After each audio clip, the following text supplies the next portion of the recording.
Halo, assalamualaikum Bunda. Kembali lagi di keluarga di Pekanbaru.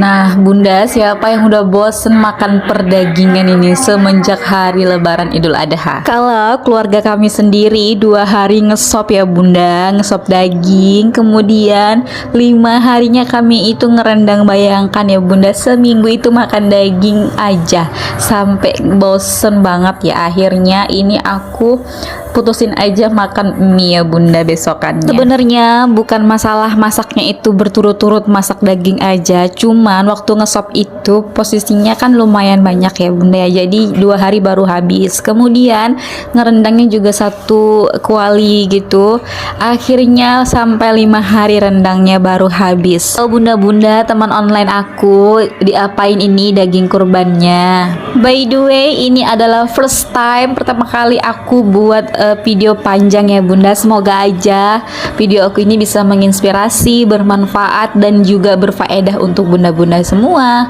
Untuk pembahasan yang mau aku bahas itu adalah budgeting belajar dari orang lain itu salah. Pertama-tama yang salah di sini bukan budgeting ilmu dari mereka, tapi dari kita sendirinya. Terkadang kita meniru budgeting dari mereka. Misalnya pendapatan mereka segini, pendapatan kita beda lagi, kita tiru dengan budgeting mereka. Kita hanya perlu mengambil pelajaran yang mereka ajarkan. Kemudian pecahkan permasalahanmu sendiri. Contohnya, aku udah 3 tahun ini ngebudgeting tapi masih saja gagal. 2 tahun belakangan itu aku selalu lihat beberapa konten kreator yang ngajarin budgeting yang lumayan tinggi ya penghasilannya, sekitar 5-8 juta. Jadi aku tuh meniru, tetapi adik aku nggak cocok. Contoh kecilnya aja, ada salah satu konten kreator itu ngebudgeting belanja mingguannya itu sekitar 250 atau ada yang 100 ribuan gitu ya Bun. Mungkin di daerah mereka itu masih murah bahan baku, bahan-bahan pokok gitu ya Bun ya.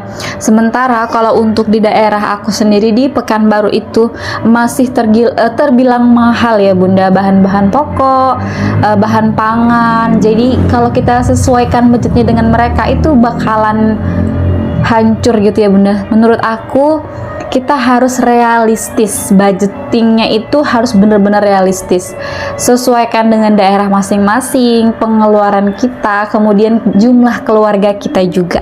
Aku sendiri udah pernah budgeting mingguan, belanja mingguan ya Bunda ya. Udah pernah 150 1 minggu, kemudian aku pernah ngebudgetin 200 per minggu sampai 250 per minggu. Dan lagi-lagi masih gagal ngebudgetin untuk belanja mingguan yang segitu ya Bun. Jadi aku berpikir lagi nih, bagaimana biar cukup, kemudian juga nggak melebihi budget, dan aku bisa mengontrol kemauanku juga dan kemauan anak-anak. Contohnya pas belanja kadang aku suka kalap mata kalau bawa anak-anak, misal beli jajan yang terlalu banyak sedangkan sayurnya yang sedikit. Jadi aku pecahkan permasalahanku itu dengan kalau ke pasar tidak usah bawa anak-anak, aku sendiri, dan kalau bisa aku cari pasar-pasar kaget gitu ya Bunda ya. Kalau pasar kaget biasanya jauh lebih murah, cuman memang itu jarang ada, hanya sesekali aja, paling seminggu 2 kali sampai 3 kali. Di rumahku itu ada pasar pagi, setiap pagi itu ada, cuman memang agak jauh lebih mahal dari pasar-pasar kaget. Kemudian juga kadang anak-anak suka ikut sama ayahnya, jadi kadang malah kebanyakan jajan. Pemecahan masalahku ya salah satunya aku nggak bawa anak-anak ke pasar ya Bun. Permasalahanku 2 dari aku itu biar aku tetap hemat gitu belanja mingguannya, aku harus paksain diri itu rajin masak, nggak boleh malas masak Bunda. Karena belakangan ini aku memang aku udah mulai rajin masak ya Bunda beberapa bulan ini, semenjak anak aku yang kedua juga makannya udah mulai nasi kasar gitu ya Bunda, nggak empasi lagi. Alhamdulillah jadinya lebih ringan gitu, budgetnya juga lebih bisa ditabung-tabung sedikit-sedikit yang lainnya ya bun. Tapi tetap tenang aja ya bunda ya, bukan berarti kalau aku itu rajin masak aku nggak bakal makan di luar. Tetap kalau memang lagi pengen sesekali itu ya makan di luar untuk nyenengin diri sendiri juga, sekalian bawa jalan anak-anak gitu ya bunda ya. Nggak mesti dipatok untuk harus kita gara-gara berhemat nih jadinya harus makan di rumah, terus akhirnya kita kadang jenuh, kadang kita juga ngerasa ih apa sih gitu ya bunda. Nggak mesti begitu ya bunda ya. Pokoknya kita harus sesuaiin dengan diri kita juga. Sesekali boleh jajan, sesekali juga boleh makan di luar, sesekali kita juga boleh jalan-jalan menikmati keindahan-keindahan di luar ya bunda. Tapi kalau aku pemecahannya dari masalah jalan-jalan itu aku cari yang budgetnya juga minim gitu ya bunda ya. Maka dari itu kalau jalan-jalan kami sering pergi ke toko es krim gitu ya bun, yang ada playgroundnya. Jadi kita playgroundnya udah gratis, kita tinggal beli es krimnya aja gitu. Jadi di situ kita bisa menikmati kuliner, sekalian anak-anak juga bisa bermain dan gak ada patokan jamnya gitu ya bun ya. Boleh sebebasnya aja kita main di situ sampai bosan. Jadi kalau mau jalan-jalan keluar rumah itu kita udah nentuin tuh dari rumah bunda mau kemana, karena kalau kita di jalan baru nentuin terkadang malah ujung-ujungnya kita pergi ke tempat-tempat yang jauh lebih mahal dari yang akan kita rencanain kalau di rumah. Atau kami juga sering nih bun ke taman kota. Taman kota itu kan biasanya disediain sama pemerintah kota gitu ya, tempat main anak-anak, ada perosotannya, ada ayun-ayunannya.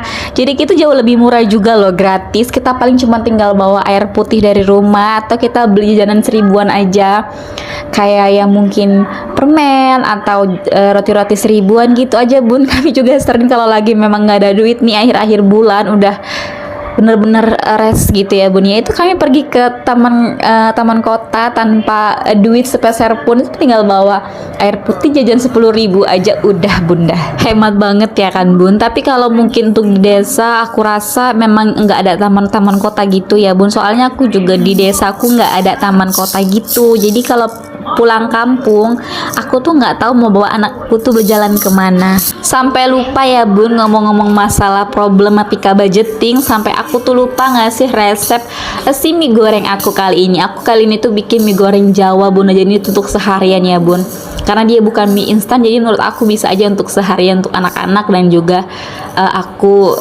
dan suami. Pokoknya nanti aku tulis aja resep mie goreng Jawanya itu di video ya bunda, jadi bunda bisa lihat videonya baik-baik. Semoga videoku kali ini tuh bermanfaat untuk bunda-bunda semua ya. Dan kalau ada kata-kata aku minta maaf, kalau ada yang menyinggung saya juga mohon maaf ya bunda. Kalau ada yang salah mohon dibenarkan. Bunda mungkin sampai sini aja ya vlog aku, kita bertemu di vlog selanjutnya. Terima kasih dan sampai jumpa.